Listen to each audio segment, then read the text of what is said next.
Ma vedete voi che se ne mette levato? Non mi lei se vedere che ne te?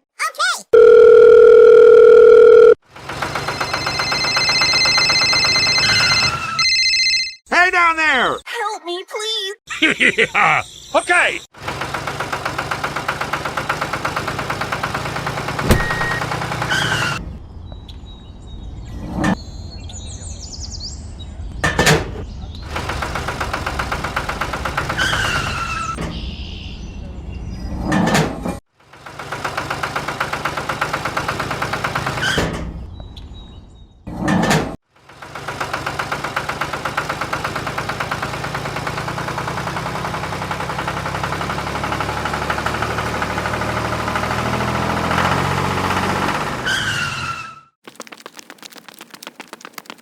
Let's go!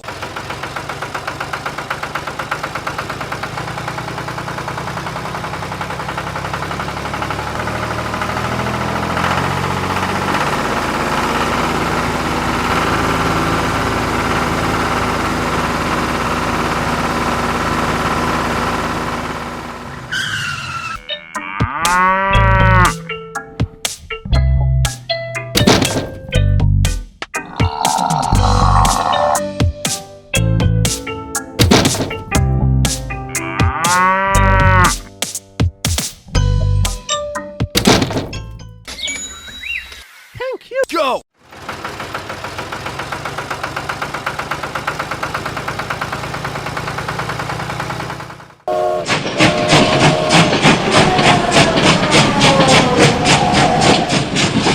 Oh no!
Look out below!